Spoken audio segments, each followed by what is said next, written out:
Assalamualaikum warahmatullahi wabarakatuh.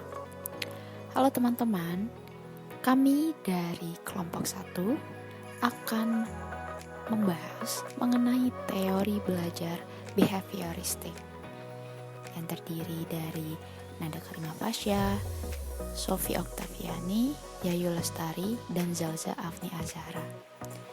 Kami adalah PPG PGSD Untirta. Kemudian, konten yang akan kami bahas mengenai pengertian dan faktor penguatan, ciri-ciri teori behavior, kelebihan, kekurangan, tokoh-tokoh behavioristik, dan juga contoh penerapannya.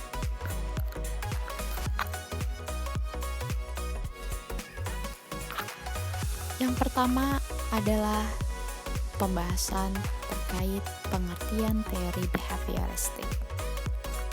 Teori belajar behavioristik adalah teori belajar yang berfokus pada perubahan perilaku peserta didik sebagai hasil dari proses pembelajaran.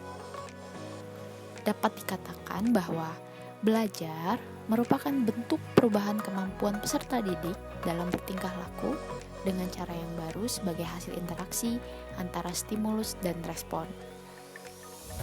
Nah, stimulus itu apa ya? Stimulus itu adalah apa saja yang diberikan guru kepada siswa. Misalnya, daftar perkalian, alat peraga, cara-cara tertentu untuk membantu belajar siswa. Sedangkan respon merupakan reaksi atau tanggapan siswa terhadap stimulus yang diberikan oleh guru. Menurut teori ini, pembelajaran adalah proses pemberian stimulus atau input oleh guru yang diikuti oleh respon atau output dari siswa. Nah, oleh karena itu, apa saja yang diberikan guru atau stimulus dan apa saja yang dihasilkan siswa dengan kata lain respon, semuanya harus dapat diamati dan dapat diukur.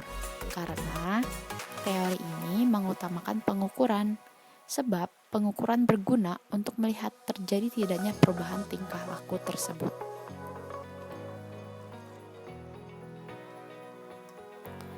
Pembahasan selanjutnya adalah faktor penguatan atau reinforcement. Jadi, faktor lain yang juga dianggap penting oleh aliran behavioristik ini adalah faktor penguatan. Nah, apa sih faktor penguatan itu? Penguatan itu adalah apa saja yang dapat memperkuat timbulnya respon. Bila penguatan ditambahkan atau positive reinforcement, maka respon akan semakin kuat. Begitu juga bila penguatan dikurangi atau disebut negative reinforcement, respon pun akan tetap dikuatkan. Contohnya, ketika siswa diberi tugas oleh guru dan tugas tersebut ditambahkan, maka respon yang ditimbulkan oleh siswa tersebut adalah semakin giat belajar. Maka penambahan tugas tersebut dinamakan penguatan positif atau positive reinforcement dalam belajar. Sebaliknya, bila tugas-tugas dikurangi dan pengurangan ini justru meningkatkan aktivitas belajar dari siswa, maka pengurangan tugas merupakan penguatan negatif atau negative reinforcement dalam belajar. Jadi, penguatan merupakan suatu bentuk stimulus yang penting diberikan, ditambahkan, atau dihilangkan, dikurangi untuk memungkinkan terjadinya sebuah respon.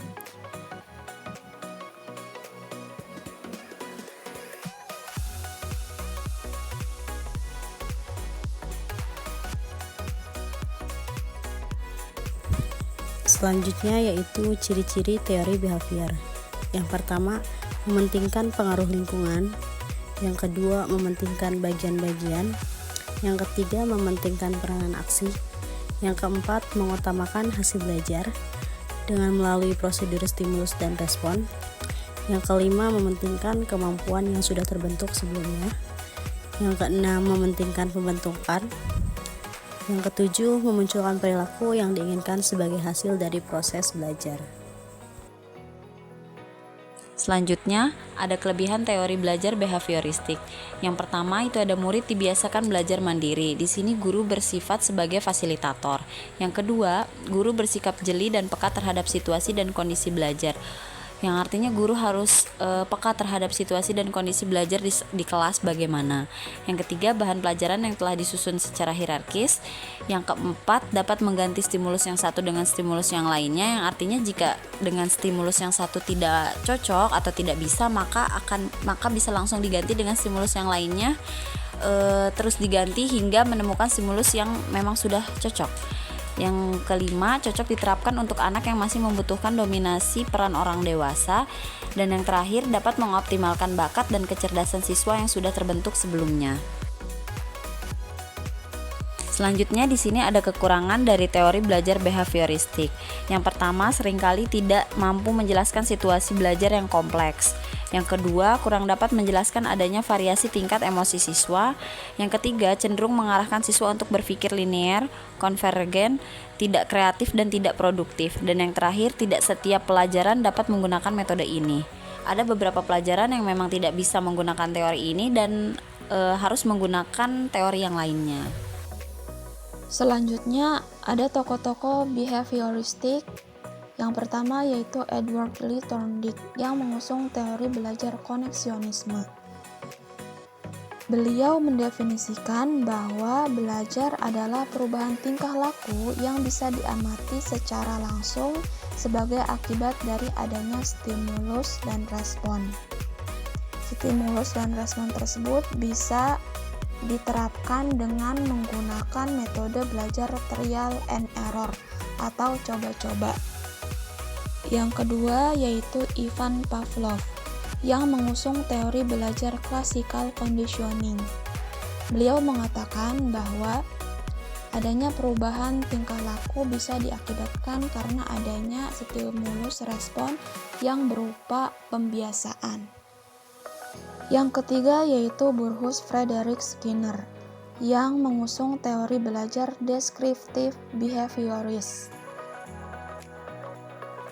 Beliau percaya bahwa suatu perubahan tingkah laku seseorang akan ada konsekuensinya, sehingga orang akan lebih banyak belajar demi meningkatkan atau menguatkan tingkah lakunya agar tidak mendapatkan ganjaran yang buruk. Contoh penerapan teori belajar behavioristik.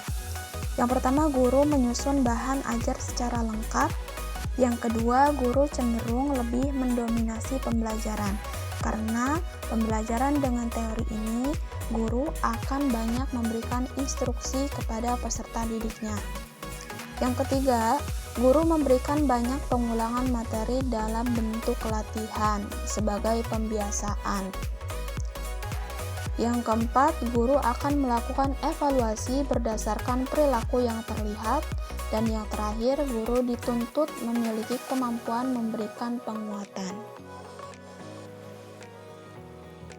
Teori behavioristik dalam kegiatan pembelajaran dapat diaplikasikan pada tujuan pembelajaran, materi pembelajaran, karakteristik siswa, media pembelajaran, dan fasilitas pembelajaran.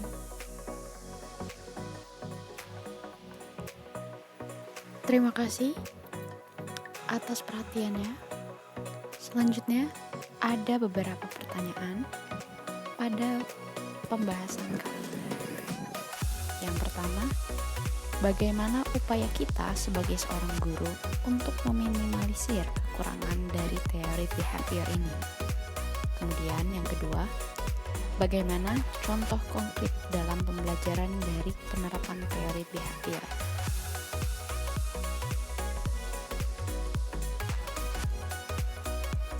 Terima kasih untuk pertanyaannya.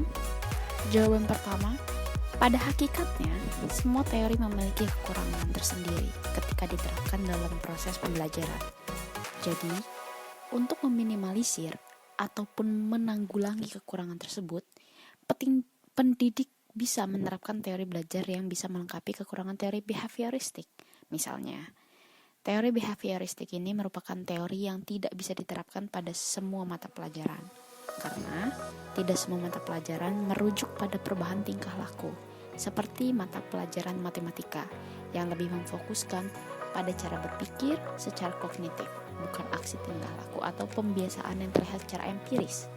Jadi, untuk mencapai tujuan pembelajaran matematika, guru bisa menggunakan teori kontrasifistik yang memiliki tujuan meningkatkan pemahaman peserta didik terhadap suatu konsep secara komprehensif yang sesuai dengan karakteristik mata pelajaran matematika tersebut.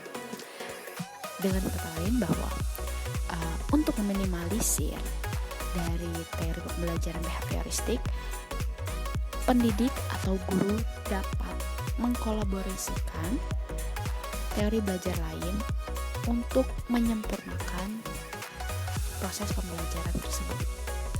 Kemudian, pertanyaan yang kedua, jawaban kedua, contoh konkret yang dapat dilakukan adalah penanaman kegiatan yang dilakukan berulang selama proses pembelajaran, seperti pembiasaan mengucapkan salam, pembiasaan berdoa, pembiasaan melakukan sholat duha, penetapan aturan dalam sekolah yang apabila dilanggar akan mendapat konsekuensinya. Ini juga termasuk penerapan behavioristik, seperti yang dijelaskan oleh Ivan Pavlov dan Bruce Frederick Skinner, bahwasannya perubahan tingkah laku bisa tercapai ketika diterapkan sebuah pembiasaan dan adanya pemahaman konsekuensi.